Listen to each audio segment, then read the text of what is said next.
Gravando nosso quarto podcast. Mayra, tudo bem? Somos já podcasters que fala? Podcaster? Será que é assim? Podcasters, não sei. Eu tô curtindo o podcast. Legal. Uma hora conversando bastante. Ontem a gente ficou conversando muito. Exato. Vamos contar as novidades. O lançamento da nossa plataforma. Fiquei tão feliz. Plataforma, para quem não acompanhou, nós lançamos, eu, Mayra, doutora Flávia Dias, que não está aqui hoje. Exato, não deu certo vir os três juntos sempre ainda. Cada um está em cirurgia, mas nós lançamos uma plataforma de ensino para o transplante capilar de altíssima qualidade. Eu fiquei muito feliz, porque, imagina, né? Você sabe, nós fizemos tantos cursos, Sim. Os cursos muito bacanas, hands-on, os cirurgiões aprenderam com a gente pegou na mão, pegou tudo, né? Cirurgias, a gente operando e os alunos operando junto. Perfeito. Então, hands-on muito legal. Só que tem um gap que é o seguinte, o cirurgião está começando, por exemplo, ou até o mais avançado, porque esse curso nosso é muito bom para quem está começando, mas também é bom para quem é intermediário, para quem é avançado, porque a gente dá ferramentas para subir um nível, né? Para subir um step acima de precisão, de naturalidade. A gente quer isso, que suba um grau acima nos requisitos que ele precisa. Bom, aí o cirurgião fica com a gente 3 dias, mas depois volta para a rotina dele e perde. Eu vejo perde muita coisa. Muitos colegas cirurgiões plásticos que operam outras coisas, né? Então, prótese de mama, lipo, muitos ainda não engataram no transplante capilar mesmo, né? Continuam fazendo outras cirurgias, que ainda não conseguiram continuar esse vínculo, esse treinamento para seguir no transplante mesmo. Aí perde. Então, com a plataforma, nós temos um sistema de ensino continuado. Né? O cirurgião pode rever uma aula, volta para a plataforma, pode rever uma técnica, as técnicas vão estar lá gravadas. Exato, as discussões. A gente abre para discussão dentro da sala virtual, vamos entrar a tal horário juntos, né? Ele tem uma dúvida e a gente tudo marcadinho, também rever, né, o que ele fez, as aulas vão estar gravadas, então está muito mais rico. Eu fiquei bem feliz. Na dermatologia, muitas pessoas já têm essas plataformas de ensino, então é para ser uma forma de ensino perene, sólida, e não somente 3 dias, né? Muitas pessoas se queixam disso. Mas eu vou aprender a fazer transplante capilar em 3 dias? Obviamente que não, mas é uma forma de nós ensinarmos e entregarmos todas as ferramentas necessárias para você ter uma base, né? Para começar a se planejar para o transplante capilar, desde um aprendizado teórico, e através da plataforma nós conseguimos preparar os alunos mesmo antes do curso. Então, já vamos dispor toda a literatura, então deixar os artigos científicos separados, discussões dos principais artigos de atualização, para que eles cheguem no dia do curso hands-on, né, para aprender na prática mesmo, já com esse embasamento teórico, que você vai aproveitar muito mais as aulas práticas e levar mais mesmo, ter um aproveitamento melhor. Por quê? Porque você já está focado, você já sabe, com base nas aulas teóricas, o que você precisa aprender e levar como ferramenta para a sua prática dali em diante, né? Todo mundo pergunta assim, é uma coisa que até na nossa sociedade de cabelo, caramba, mas um curso de 3 dias vai sair operando?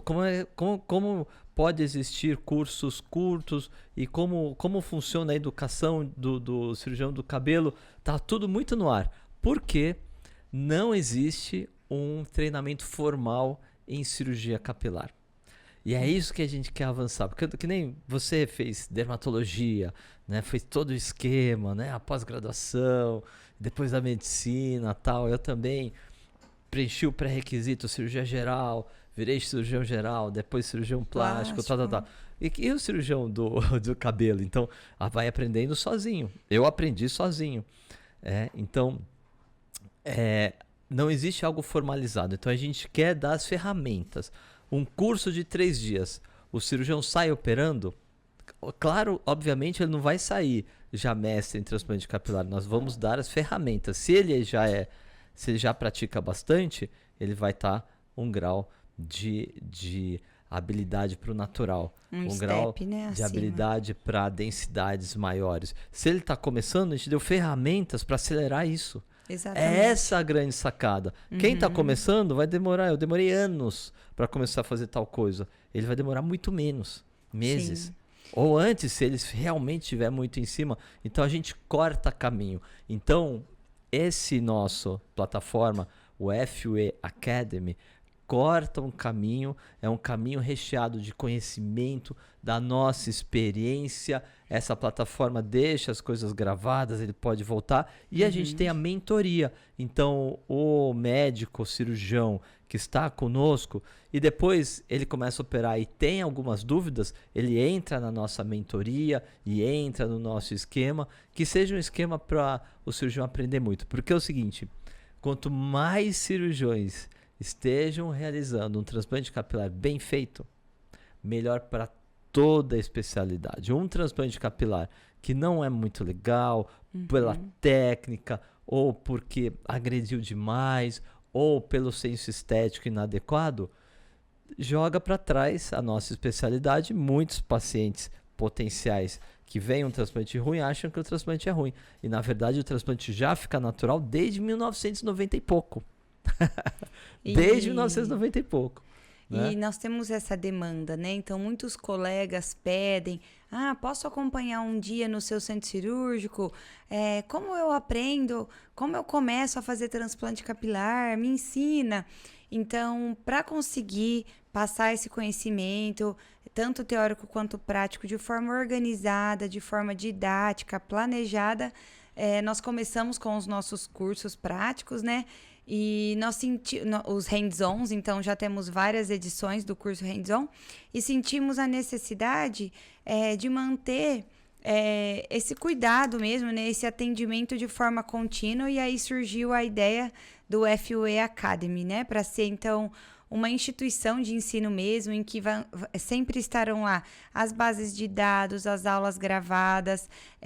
Nós vamos ter alguns períodos para agendamento, então o aluno pode tanto discutir dúvidas teóricas quanto alguns casos deles. Então, quando você começa a fazer o transplante, as dúvidas vão surgindo no dia a dia, né? Então, um caso de calvície grau 3, quantos fios eu preciso tirar, como eu vou fazer a distribuição desses fios, um quadro de calvície avançada, será que eu consigo fazer já no começo?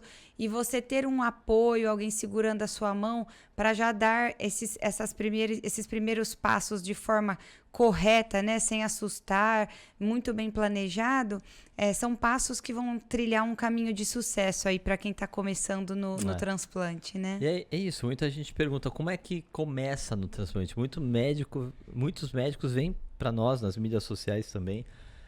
Como é que eu aprendo? Vai no congresso, eu falo, vai no negócio. Mas agora a gente está se estruturando. Então, assim, vão ser três aulas antes do curso. Então, o curso são 3 dias. Né? Vai ser daqui a alguns meses. Antes disso, nós vamos fazer 3 aulas. Online, teóricas. Vai dar um embasamento muito bom, porque algumas coisas são pré-requisitos. Algumas coisas o cirurgião precisa saber. Sim. Seria muito bom que ele soubesse antes de entrar na nossa prática. Então, primeiro 3 aulas. Aí depois, nos 3 dias de hands-on, o primeiro dia é puramente teórico. Eu vou dar bastante aula, Mayra vai dar bastante aula, Flávia, do que é essencial. Então, para começar. Anatomia, anestesia, né? Anestesia. Segurança no transplante. Segurança é essencial, o diagnóstico, como você programa a sua cirurgia em termos de qual número de enxertos, qual o tamanho da sessão. E aí nós teremos 2 dias teóricos, quer dizer, 2 dias práticos, 3 cirurgias por dia em transplantes do nosso dia a dia. transplante igual que nós realizamos no dia a dia. Então, tem transplante de calvície médias, vai ter uma calvície mais avançada, vai ter barba para fazer, vai ter a sobrancelha.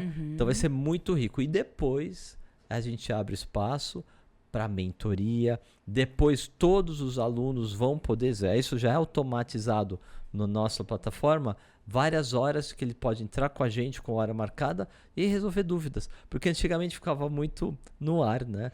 No ar. Eu tô feliz com isso. Outra possibilidade também muito bacana, uma das principais dúvidas de quem está começando, que nós percebemos, é como montar uma equipe, como treinar os instrumentadores, né, os auxiliares, de maneira adequada, ensiná-las a ter a experiência nas diferentes etapas do transplante capilar. Então, como separar os fios e realizar a limpeza sem danificar, sem traumatizar, como é a maneira mais eficaz de separar e contar esses fios, até mesmo montar os implanters, passar os implanters. Então, são várias etapas do treinamento de uma equipe e que cada cirurgião precisa saber realizar esse treinamento para poder passar da sua maneira, né? Então, essas também são etapas a seguir e que eles vão ter essa possibilidade na nossa plataforma FOE Academy. Nós vamos abrir esses próximos módulos, então, trazer a sua equipe, realizar um treinamento de equipe, tudo isso que faz parte das ferramentas que você precisa para ter a sua carreira no transplante mesmo, né? Não é só o treinamento médico em si. Quem sabe vira, né? Essa é a luta da sociedade. Para quem não sabe, cabelo tem uma sociedade, a Associação Brasileira de Cirurgia e Restauração Capilar. A gente quer que vire uma especialidade formal, né? Que nem é a cirurgia plástica, a dermatologia, né? Nós temos as entidades clínicas, né? Tem o clínico geral, tem o gastro, que a cirurgia de cabelo seja uma especialidade, né? Acho que é uma demanda, até uma batalha nossa para que nós possamos ter uma pós-graduação que forme o cirurgião capilar. Então, essa nossa plataforma, eu acho que é um começo disso, assim, né? De a gente poder formar as pessoas. Você disse que é comum hoje em dia na dermato, né? Tem essas plataformas, tem desde apenas tratamentos clínicos, né, quanto de procedimentos de cosmiatria, então toxina botulínica, preenchimento facial com ácido hialurônico, microagulhamento. Tem várias pessoas que têm essas plataformas de ensino e de atualização mesmo, porque você aprende na residência, mas se você não continua ainda nos congressos, por dentro dos últimos artigos científicos, você fica desatualizado. Então, essa também é a nossa proposta. Nós sempre participamos dos congressos no mundo todo, então sempre trazer essas novidades, compartilhar tanto de conhecimento teórico quanto de experiências que trocamos com colegas, né, do mundo todo. Cirurgiões capilares do Canadá, da Bélgica, na Coreia do Sul também é muito forte o transplante capilar, então essa troca de experiência também é bacana. Eu tô vendo aqui, ó, eu coloquei no meu Instagram, façam perguntas, tô aqui no podcast. Você começou a sessão tirar dúvidas, então. Porque, não, vou lançar umas dúvidas. Como deixar o transplante natural? Porque eu falo muito do transplante natural, na verdade é o que eu mais gosto. Porque, então ele perguntou, como deixar o transplante natural? A primeira coisa, assim, quando eu comecei o transplante, é porque eu vi que era possível deixar natural. Legal. O primeiro congresso que eu fui, eu vi alguns resultados, eu falei, caramba, dá pra ficar natural. Porque eu tinha visto, a gente vê transplantes artificiais. Isso é interessante, é assim. Às vezes eu tenho amigos meus, né, que eu falo sobre o transplante, eu falo, caramba, mas eu vejo o transplante, eu vejo algumas pessoas, o transplante eu tenho a ideia que não fica tão natural. Mas é aí que tá. Quem percebe que fez transplante não está natural. Que não está natural. Então, exato. Assim, eu falo para meus amigos, você já viu centenas e centenas de amigos seus ou de conhecidos que tinham transplante e você não notou? Caramba, é verdade? Porque eu o transplante, mesmo fiz alguns. O transplante é para ficar natural. Então você já viu centenas. Os que você viu que não são tão bons é porque é exceção, Exato, né? Então você não percebe quem fez o transplante natural. Aqui me perguntaram como deixar natural. Acho que essa é uma definição bacana, né? O que é natural? É não perceber quem fez. Primeira coisa, não perceber. Como é que deixa natural? Né? Qual é a sua resposta? Assim, é complexa essa resposta, é isso que a gente ensina, né? Eu acho Como é que deixa natural o transplante? Nós até já brincamos disso aqui em outro episódio, que eu tenho desespero. Assim, eu vou conversar com uma pessoa e aí fez plástica do nariz e eu vou conversar com a pessoa, eu só consigo ficar olhando pro nariz, assim, porque é aquela coisa artificial que chama a atenção. Então, a ideia da cirurgia é realmente não dar para perceber. Nós vemos alguns casos na internet, ou pessoas que chegam no consultório, muitos casos que não gostaram e vêm conversar com a gente o que dá para fazer para reparar, né? E você bate o olho e fala, fez transplante. A primeira coisa é a linha do cabelo, né? Então, hoje em dia, estão deixando todo mundo com o mesmo rosto, com o mesmo formato da linha anterior do cabelo e um formato muito artificial. Então, um formato que é uma linha muito uma coisa reta. Aqui, a entradinha arredondada. Quem tem linha arredondada é mulher, né? Homem não tem esse ângulo arredondado. Então, fica estranho. E são vários detalhes, desde a linha do cabelo, a distribuição dos fios, que nós falamos que é a assinatura do cirurgião, né? Então, como você faz esse desenho da linha e distribui esses fios de maneira delicada, é a verdadeira arte, né, do transplante que nós falamos. Cada cirurgião faz de um jeito, então... Quando nós começamos a fazer o transplante, não existe uma receita de bolo, né?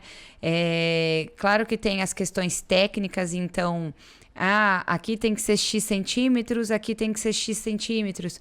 Mas como você vai fazer essa distribuição, vai muito do senso estético. E muitos pacientes chegam e falam, eu quero fechar, deixar assim, assim, assado. Eu falo, olha, isso não fica bacana, não fica natural a longo prazo. E ele fala, mas eu gosto assim. E eu sempre passo essa mensagem. Então, você pode procurar alguém que faça assim, porque também é o meu nome, né? Também é a minha assinatura que você está levando. E eu não concordo, não acho que isso fica bonito a longo prazo, né? Que não combina com o possível grau de calvície que a pessoa vai desenvolver. Então, são várias questões que a pessoa que chega ali não tem nem ideia, né, de que envolve tudo isso. E conta um pouquinho como que foi com você, ela assim, desenvolver essa naturalidade, os pontos que foram chamando sua atenção de ficar natural. É o que você falou. Tem muita coisa para ficar natural. Mas quando a gente tem um olhar mais artístico, eu gosto de ter esse olhar assim. Você simplesmente sabe, não pode ser assim. Você sabe, não, é do outro jeito, porque a sua mente já tá, eu já tenho o natural na minha mente, você não casa. Então, para mim, não tem muito cabimento eu ficar fazendo medida. Uhum. Porque você faz uma medida rígida, precisa ter 7 centímetros. Cada um tem a cabeça de um tamanho. Exato. Então, quem entra nessa, precisa ser assim, tá errado. Então, a gente vê o que é o harmônico. Então, os terços da face, começa aqui. E é o que você falou. A naturalidade tem essa expertise. Muitos cirurgiões estão fazendo testas tudo igual. Uhum. Eu vejo no consultório agora e tá no Instagram. Todo mundo posta no Instagram que a testa baixa, meio reto. Sim. Tudo meio retinho, assim, com uma curva mínima. E aqui um desenho temporal, que a gente fala, um biquinho aqui, tá? Pro leigo. Faz isso. Talvez a pessoa, quando tinha 15 anos, há 20 anos, tinha meio assim. Ninguém vai ganhando idade. Ninguém tem 30, 35, chega nos 40 com um bicão aqui, super com a testa forte, baixa, agressiva. Né? A natureza nos faz isso. A gente vai mudando, ficando um pouco mais maduro. Então, quando a gente faz um hairline, a gente não precisa fazer um hairline de alguém meio careca. Não, a gente faz um hairline de alguém com cabelo lindo. Sim. Só que não pode ser reto.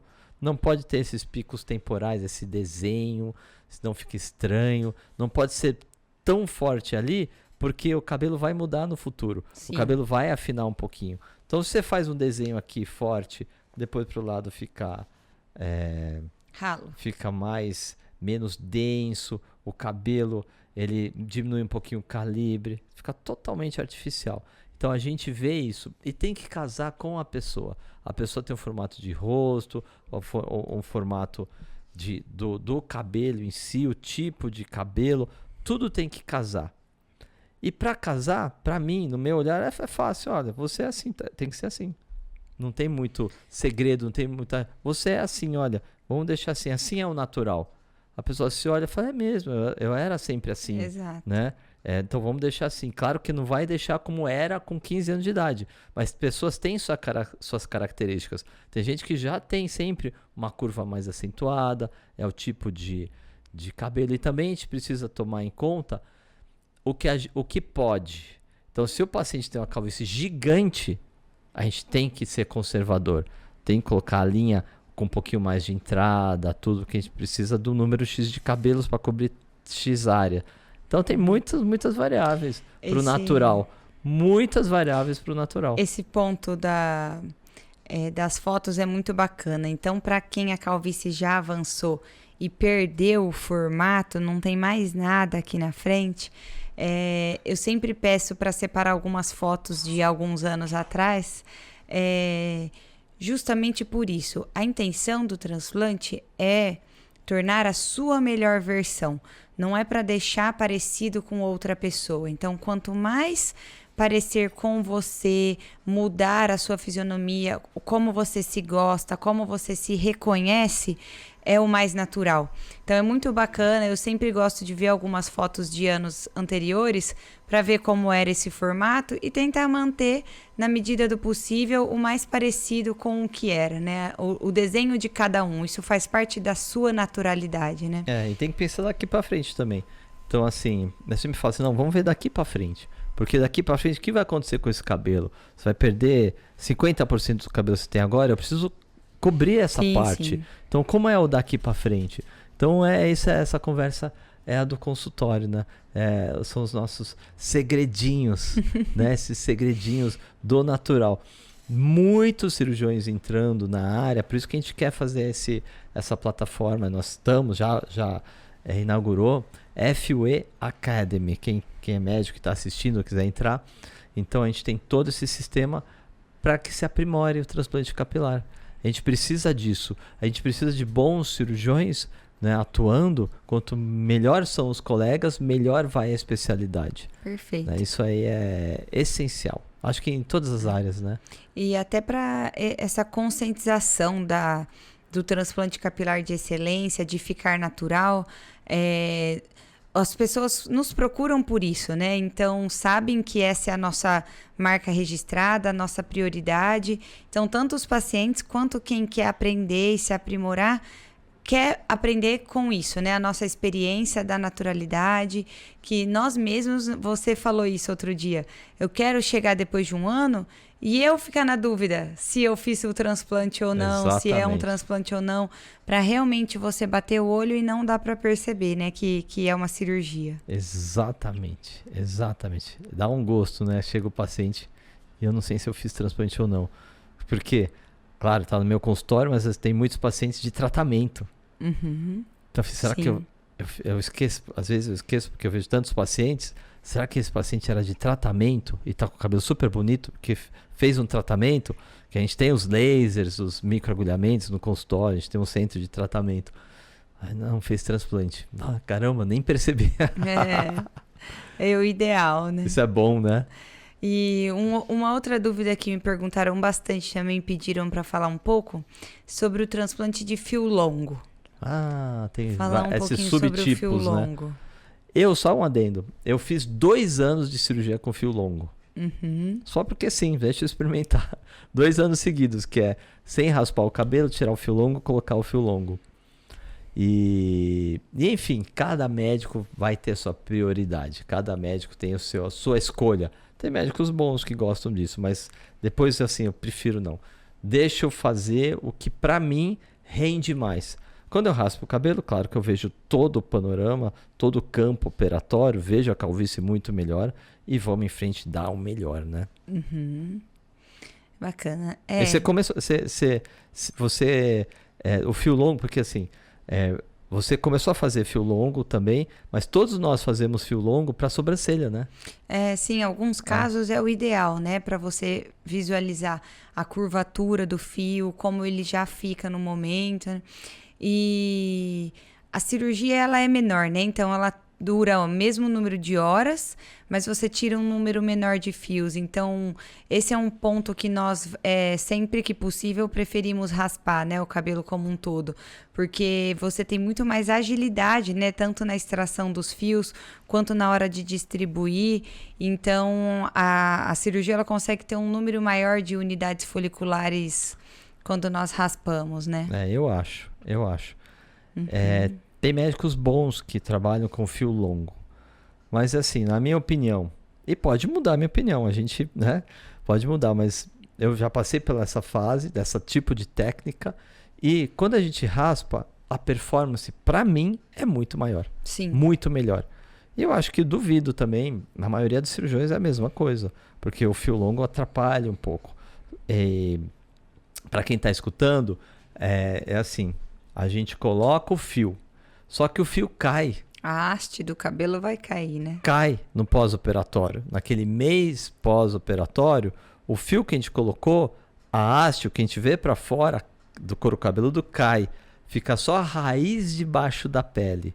E essa raiz vai promover um fio novo 4 meses depois. Então, se eu coloco o fio longão, ele vai cair de qualquer jeito. Então, vai dar na mesma. Depois de sei lá, de algumas semanas, depois de um mês. E aí eu deixei de dar o melhor, porque eu quis fazer o fio longo. E tem médicos que também vão discordar de mim. Falam, não, mas eu faço fio longo e é super bom. E tá tudo certo, porque cada um tem a sua técnica, né? Exato. Tem técnicas, deixa eu ver. Tem vários métodos de transplante. Tinha o corte, né? O corte, tem gente que faz o corte no couro cabeludo. Tem gente que faz até técnicas mistas, faz o corte, também faz isso de tirar os fios um a um. E a gente decidiu fazer só o fio um a um, né? Sim. Tirar, quando diz um a um, é tirar o fiozinho só. Tira o fiozinho, um fio, uma unidade folicular, tira um. Acabou. Sem fazer corte, sem nada. É um microcilindro que entra e tira. Hoje o paciente falou para mim no consultório que era igual não é bainha de café, a muda, é igual uma muda de café. Ele trabalhava com cafeicultura. É igual um balainho de café que não vai só a raiz em si, né? Tem o saquinho com a terra, que é o que vai permitir crescer exato, é o balainho. Pronto, legal, né? Legal, pô, ontem lá no consultório eu vi um paciente seu, um americano, felizão, hein? Tava feliz, que né? Felicidade. Veio, fez a cirurgia e 5 dias depois está voltando. Voltou? Eu tenho também muitos pacientes americanos, mas eu achei legal o seu paciente, eu encontrei na recepção, ele falou, adorei o transplante, né? E eu falei, pô, que legal, doutora Mayra. Mas assim, ele falou o seguinte, lá é muito diferente. Uhum. E é mesmo. Em que sentido ele falou? Não, porque lá eu conheço, assim, porque de tantas clínicas que eu já fui lá, é que lá tudo é feito no consultório. Não é em hospital, não, né? Centro cirúrgico hospitalar. 100% das cirurgias. Não posso dizer 100%, vai que tem alguma mega exceção, mas pelo que eu sei, todas as cirurgias nos Estados Unidos são feitas no consultório. Nunca vai fazer num ambiente mais cirúrgico, digamos assim, um ambiente hospitalar. E eu acho assim que quase impossível. Não vou dizer impossível, mas nunca vi fazerem do jeito que nós realizamos o transplante. Com anestesista. Com anestesista dentro do hospital, tudo regrado. Lá é no consultório, anestesia local pura. Às vezes dá um comprimidinho, o paciente dá uma acalmada, mas ele sente tudo e tal. Eu acho que é porque lá não é muito difícil ir para um hospital. Lá deve ter uma burocracia para ir no hospital. Acho que sim. E custo e também, tudo. E chamar um anestesista, tipo, é impossível para eles. É um custo fora, né? Muito fora. Mas ele estava feliz, seu paciente, hein? Inclusive alguns pacientes falam, mas precisa da anestesista, né? Porque querendo ou não ter uma anestesista é um gasto a mais. Mas é um conforto muito grande. Então, tanto da anestesia local, que é as picadinhas no couro cabeludo. O couro cabeludo ele tem muita inervação, então dói, né, muito as picadinhas. E com a sedação venosa você não vai sentir nada, você tá dormindo e não sente dor nenhuma. Quanto o tempo da cirurgia, né? Então, são muitas horas na mesma posição que você começa a ficar desconfortável. Então, começa a ter dor na lombar, o quadril, a perna, você quer se mexer, mas aí se você se movimenta, atrapalha, porque todos nós estamos com lupas de 6, 8 vezes de aumento e qualquer mexidinha parece que é um terremoto, né? E aí, o ideal é que o paciente esteja muito relaxado, muito tranquilo, para tudo correr dentro do esperado. E aí, você acordado, mexe muito mais, às vezes aumenta sangramento, outros detalhes assim da cirurgia. Então, é muito mais confortável e mais seguro ter um médico anestesiologista ao seu lado, né? Sem dúvida. Eu fiz por um tempo a cirurgia sem o médico anestesista, imitando os americanos, né? Sim. Mas rapidamente eu vi, caramba, eu quero ter uma performance melhor. Sim. Eu quero ter mais tempo, porque aquele microsegundo que o paciente mexe, eu tenho que parar. Aí mexe, vai somando durante as horas e tira a minha performance. Uhum. Então, quando a gente acaba a cirurgia, os fios estão tão compactados, eles estão tão bonitos. Eu olho assim e falo, caramba, seria impossível agora, com o paciente mexendo, o paciente impaciente, porque eu estou tão tranquilo colocando os cabelos, não estou preocupado se o paciente... Nossa, precisa ir pro banheiro, ou precisa ele está se mexendo. Não, a gente tem toda uma regra de centro cirúrgico, o paciente está calmo, graças à nossa anestesista, ele está calmo, de boa, está cochilando, e nisso eu estou lá dando melhor, tudo muito pertinho. Atualmente, nesses últimos anos, eu bato uma foto no meu pós-operatório, eu mesmo assim, caramba, está incrível. Até eu assim... de costumar fazer todo dia, eu falo, caramba, porque há 10 anos atrás não era assim, então teve uma evolução muito grande. Eu até posto bastante, posto no meu Instagram, quem quiser olhar no meu Instagram depois, sempre eu posto pós-cirúrgico. Acabamos agora, tá? Como é que fica? Porque é muito, muito cabelo de uma forma muito bonita, dos ângulos, tudo, e o paciente tem que estar quieto, né? E a gente usa a lupa. Então, o paciente mexe nada, respira um pouco além, dá um suspiro, a cabeça como se estivesse mexendo 1 metro pra gente, por causa da lupa cirúrgica, uma lupa para dar qualidade, né? Então, estar no centro cirúrgico com um médico anestesista, eu acho que foi um dos grandes avanços para nós, para mim, para você, para Flávia, de pulo na cirurgia mesmo, de a gente conseguir fazer a performance melhor, porque o paciente está tranquilo, não está sentindo nada.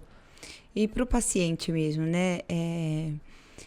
Uma das primeiras aulas que eu tive na pós-graduação de cirurgia capilar é muito engraçado. Foi sobre anestesia. E aí é uma mensagem que não importa se a cirurgia ficou linda, um resultado super bacana. Se a pessoa sentiu dor, só lembra daquilo. Então fica uma experiência da dor, uma marca que não é legal, né? Não é bacana. Na dermato nós vemos muito isso. Então o paciente vai fazer um laser no rosto. O laser pode deixar sua pele maravilhosa. Se dói, a pessoa não quer fazer. Fala, não quero, não vale a pena sentir dor. Então, essa experiência da dor é uma coisa muito ruim. E tendo um anestesista do seu lado, com a sedação, você não tem dor nenhuma, passa um dia muito confortável, tranquilo de ter ali anestesista, mais uma pessoa para ficar te monitorizando e cuidando. Então, isso é outra coisa que as pessoas trazem no consultório, né? A calvície me incomoda, mas eu tenho medo do transplante. E aí eu sempre tento conversar, entender melhor. Medo do quê? Medo de sentir dor, medo da anestesia. Então, quanto mais informações eles têm, podem conversar com as nossas anestesistas, né? Antes, nós temos 2 anestesistas da nossa equipe, então não é cada dia uma pessoa, elas estão sempre lá conosco, são super acostumadas com todos os passos. Tudo isso faz com que o paciente já chegue mais tranquilo para o dia do transplante, né? Legal, né? Como evoluiu o transplante, né? O que será daqui a 5 anos? no transplante? O que Vamos- você chuta? Vamos descobrir Chuta juntos. pra mim. O que você É. acha? O que vai mudar daqui a 5 anos? Vou chutar pior, vai.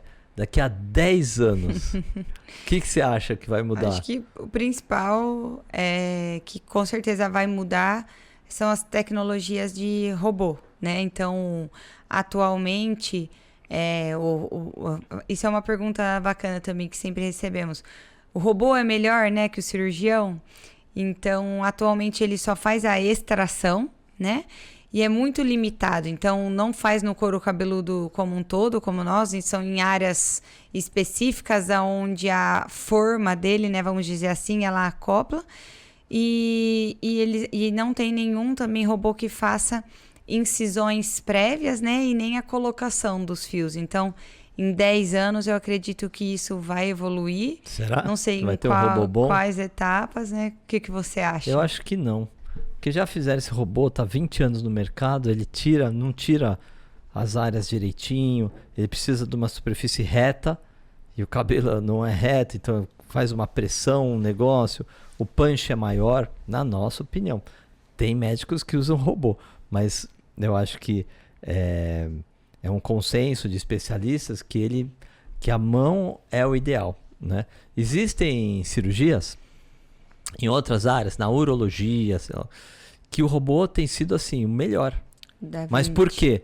Porque é o médico que está mexendo no robô. Então aí Pilotando, é simplesmente uma né? extensão do médico. Ele está pilotando e o robô faz movimentos, ajuste fino e tal. Não tem o tato, mas o cirurgião treina tanto que ele sabe tudo. Legal. O robô para cabelo não é que é o médico tá Pilotando. manipulando. Nada, o robô faz o negócio sozinho, então ele erra muito. Ele faz tudo sozinho, né? Então não tem o médico fazendo o ajuste fino, aquela arte, ajustando os ângulos. Então, eu não sei, eu não sou muito otimista com o robô por enquanto, né? De repente tem um pulinho do gato. Mas o que eu acho daqui a 10 anos vai ter cultura de células.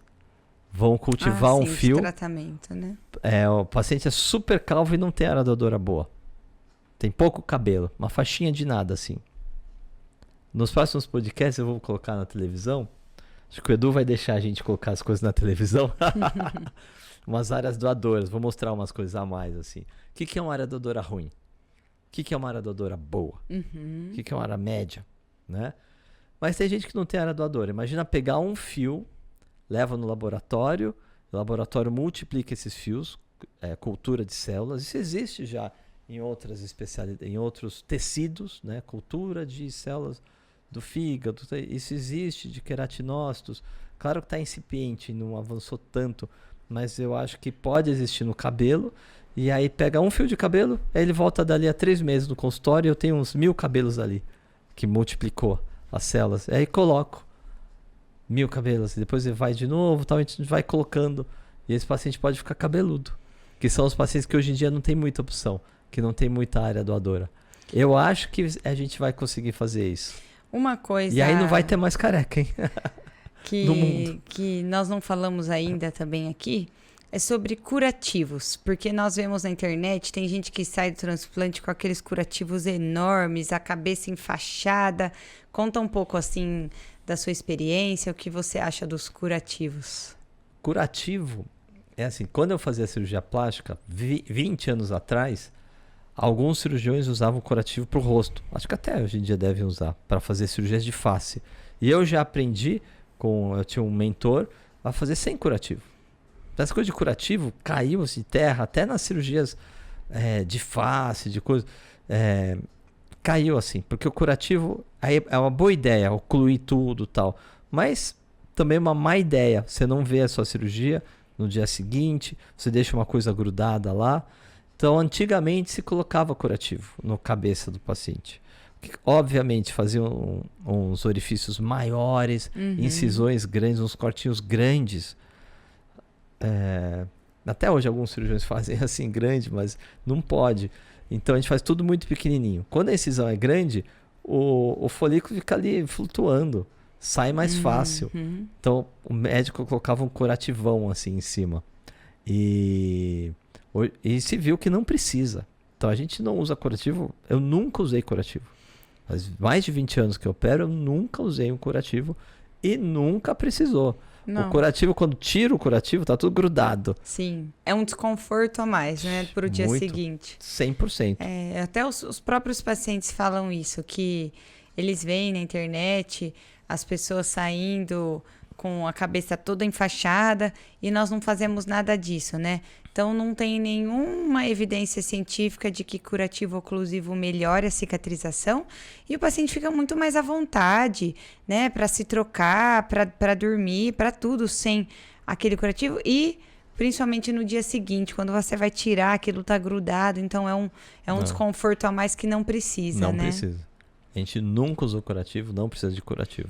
Existe Mesmo. uma coisa que eu vi que também está evoluindo, que são alguns géis. Então, gel de peptídeo de cobre, umas coisas diferentes. Nos Estados Unidos, eles usam até mais do que a gente. Usa bastante.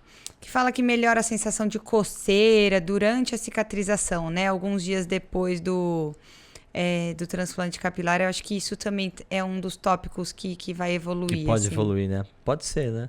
Pode ser. Eu acho que a cultura de células vai evoluir. As máquinas evoluíram tanto nos últimos anos que eu acho que vai evoluir mais. O jeito que a gente extrai os fios. Talvez as lupas também vão evoluir bastante. Sim. A gente já usa lupas de ponta, assim, mas de repente alguma coisa, sei lá, que a gente vê mais ampliado, o campo mais ampliado, uma câmera acoplada. Vai saber, né? Seria bacana, Seria sim. bacana. Eu acho que seria bem legal. E a Isso gente vai é uma conseguir. coisa engraçada para quem está começando, né? Eu lembro que quando eu comecei a usar lupa, nossa, ficava com dor de cabeça, sensação de tontura, que não é fácil no começo, né? Isso é uma coisa legal que nós ensinamos no curso também, então temos várias lupas para a pessoa conhecer, já testar, né? Ver com qual se adapta melhor. Algumas lupas são acopladas à lente do óculos, né? Que é o Through the Lens. E alguns é capacete, óculos, então vários tipos diferentes de lupa, mas que faz toda a diferença no transplante, né? Eles facilitam a visualização do número de fios, do ângulo, da direção dos fios, então até já vi algumas pessoas que fazem transplante capilar sem lupa, mas atualmente eu não imagino como, assim, é outro mundo, né? O uso de lupa. Eu não imagino como. Tá cheio de gente que faz transplante com uma viseirinha simples. Cheio de gente. E tudo bem, deve ter uma visão super boa, né? Aí eu comecei a aumentar 3,5, 20 anos atrás. Aumenta 3 vezes mais, 3,5. Aí, legal, fiquei bom. Aí depois de um tempo, aumentei para 5 vezes. Então, 5 vezes aumentada. Tá, muito bom. Agora eu gosto muito da 6,5. Para quem mexe bastante com lupa, tem a microcirurgia, cirurgia de mão, precisa de lupa, cirurgia cardíaca precisa de lupa para fazer anastomose, que é juntar os vasos, né, transplante de fígado, essas coisas, médicos usam lupa. Mas eles também já não usam tão grande, não passam de 5, 6. Eu já estou na 6,5. E também eu estou flertando um pouquinho com a 8 agora. Então, porque eu tenho visto assim, quanto maior eu consigo, né, visualizar o folículo, mais precisão. Sim. Quanto maior, também mais difícil no sentido de eu preciso de muita expertise para acoplar bem o microcilindro da minha mão, precisa ter um ritmo muito bom, ser um bom cirurgião, né, de cabelo para poder usar grandes lupas. Então, demanda treinamento. Só que eu boto a lupa, eu coloco a lupa e pra mim eu posso ficar vendo o celular. Posso ficar vendo o celular com a minha lupa de boa. Exato, é o hábito mesmo. É o né? hábito. E só para as pessoas entenderem, né? Que aumenta a precisão. Então, o que isso significa? Você diminui muito a taxa de transecção dos fios, então você consegue escolher as melhores, né, unidades foliculares com os fios de calibre maior. Então, tanto na escolha dos fios, né, quanto diminui muito a taxa de transecção. Porque quando a gente vai extrair o fio, por que a lupa ajuda tanto? O fio tem um ângulo, um micro-ângulo. Que ele sai da pele, Sai da pele. Quando você tá sem lupa, você vê, mas você dá uma erradinha, você não percebe direito. Quando eu tô com a 6,5 e eu venho com o meu punch, uma micro inclinação diferente eu vejo, gigante, óbvio. Então eu acerto muito mais. Eu acerto muito mais de lupa. Não tem dúvida nenhuma.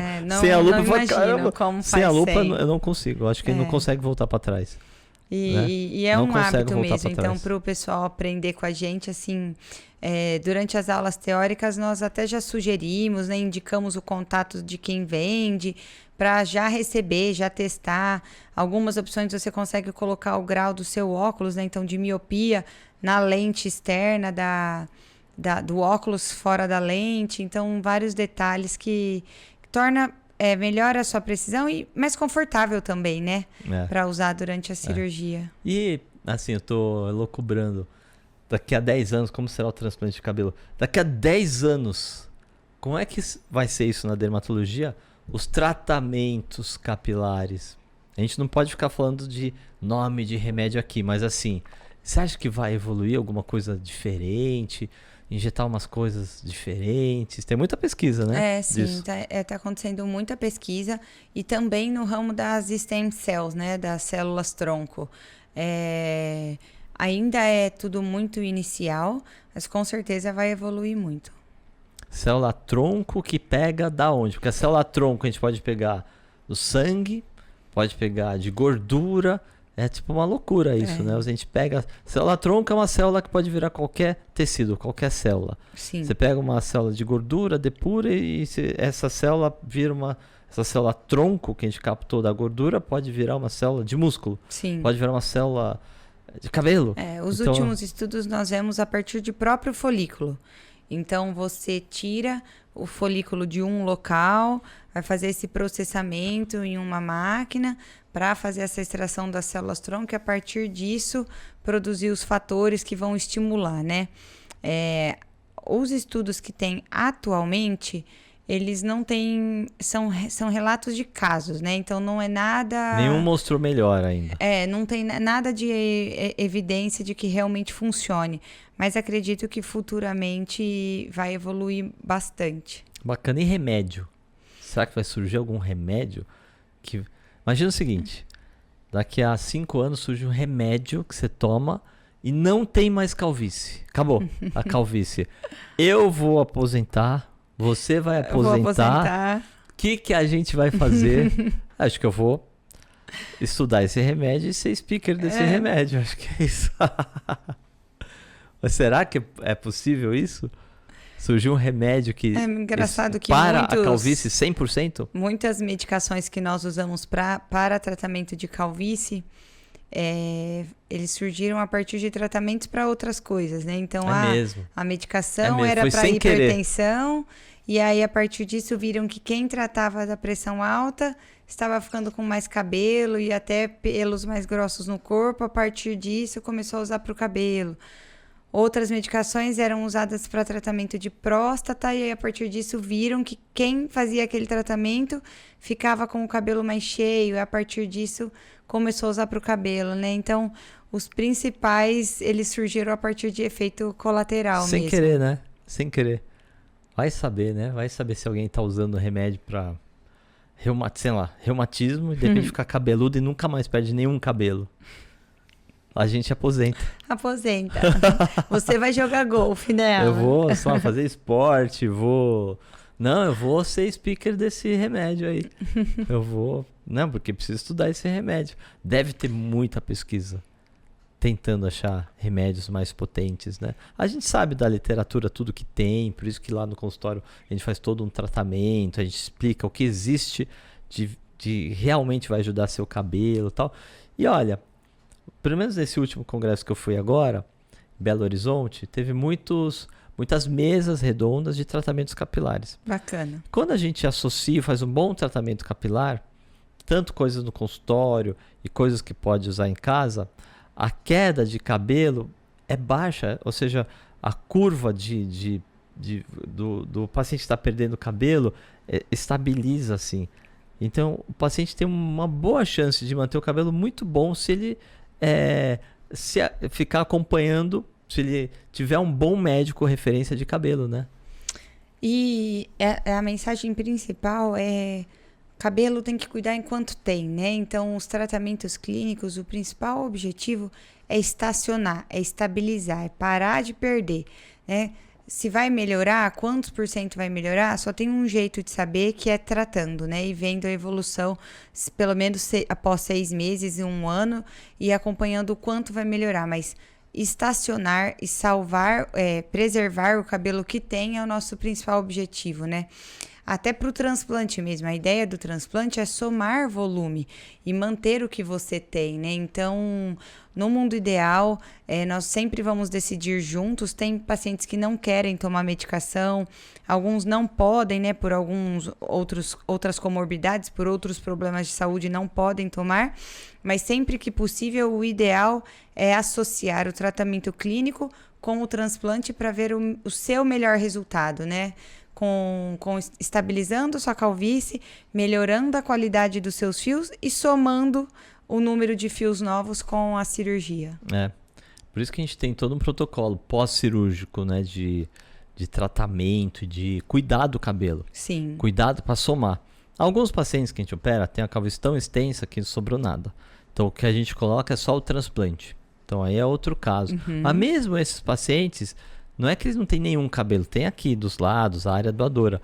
Essa área doadora também pode descer um pouco mais, Sim. A pontezinha desce, pode ficar mais restrito. Então até as pessoas que têm pouquíssimo cabelo, ou seja, calvície total em cima, se fizer um tratamento, mantém a área doadora, ou seja, mantém a combinação, né?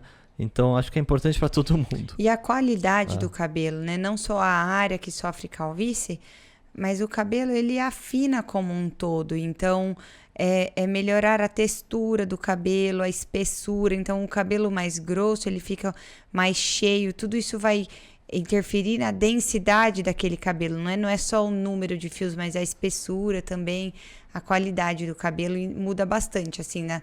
Em atingir aquele resultado bacana, bonito, ao longo desse 1 ano que vem o resultado final. Legal, né? Tantas possibilidades, acho que fica careca quem quer hoje em dia. Será? Quem não pode fazer transplante de cabelo? Tem algumas contraindicações, né? Os quadros de alopécia cicatricial. São as doenças, né? Então, o que é isso? Algumas condições que geram inflamação no couro cabeludo. Então, tanto uma doença da pele, pode ser doença de pele, como lúpus do couro cabeludo, no couro cabeludo, quanto doença de folículo, né? Então, foliculite decalvante, essas doenças, elas geram um processo inflamatório, então o próprio corpo gera uma inflamação ali que vai destruir esse fio. Então, o primeiro ponto é realizar esse correto diagnóstico, né? Desconfiar desse quadro, fazer uma biópsia para ter a comprovação, né? O exame histopatológico, para então começar o tratamento, estabilizar esse quadro. Esse não tem como nós conversarmos de maneira generalizada, porque cada caso é individual e tem que ser analisado com muita atenção, com todas as peculiaridades do tratamento de cada um, porque os tratamentos também eles não são fáceis, muitos têm efeitos colaterais, então pode ser hepatotóxico, pode ter depósito no olho, então tem que ter um acompanhamento bem rigoroso e bem de perto mesmo. Né? Inicialmente então não é de se pensar no transplante, não. Quem tem doenças de couro cabeludo é ruim, o transplante capilar pode não crescer. Quem tem pouca área doadora, quem tem, a gente chama de DUPA, a área doadora que tem afinamento. Geralmente não tem, mas tem pessoas que têm afinamento na área doadora. Não pode fazer. Expectativa errada. Sim. Paciente que acha que vai virar muito cabeludo e tem pouquinha área doadora. Aí a expectativa não casa, né? E tem pacientes que tem que não tá na hora ainda. Tá perdendo muito cabelo e a gente não sabe aonde vai caminhar a calvície. Será que ele vai perder mais cabelo atrás ou na frente? O paciente tem 19 anos e está perdendo muito cabelo. Não é para fazer transplante. Paciente muito novo, a gente encaminha para tratamento. né? E faz o segmento, né? Então, quem é muito jovem, acompanhar por pelo menos um ano com o segmento fotográfico, as fotos padronizadas, para nós termos esses parâmetros objetivos do acompanhamento, é muito bacana. Tanto para nós, quanto para o paciente observar essa evolução. Porque se você só vê em casa, todos os dias no dia a dia, você não percebe se está melhorando ou não. Ó, o Edu falou que já passou 1 hora. Passou assim, aqui. Né? Passou assim, muito bacana. Né? Caramba. Viramos podcasters. Esse paciente que você falou, novo, a gente agora acompanha com o Hairmetrics. Perfeito.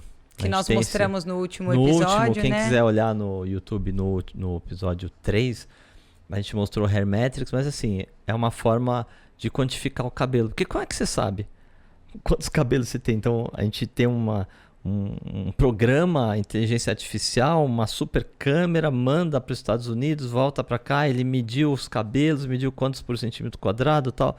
É uma coisa fantástica, é uma ferramenta fantástica pro cirurgião capilar, né? Que mais? A gente já passou a hora, o Edu quer tirar a gente daqui. Que Acho mais? Que alguma coisa se as pessoas tiverem essa dúvidas semana que aconteceu, que a gente quer falar? Bom, a gente lançou o FUE Academy, né? Isso para médicos. Muita gente está olhando, posso aprender transplante? Mas você não é médico, não pode. tem que ser médico. Para médicos e especialistas. Perfeito. Né? A gente tem essa... Tanto para os dermatologistas e cirurgiões plásticos que querem começar no transplante. Exatamente. Ou para quem já faz FUT ou faz casos muito pequenos de FUE e quer se aprimorar e ter esse contato com um grupo de excelência, um grupo grande de transplante capilar, para conseguir dar esses próximos passos, é uma excelente oportunidade. Muito bom. Muito bom, Mayra. Sucesso. Até a próxima. Isso aí.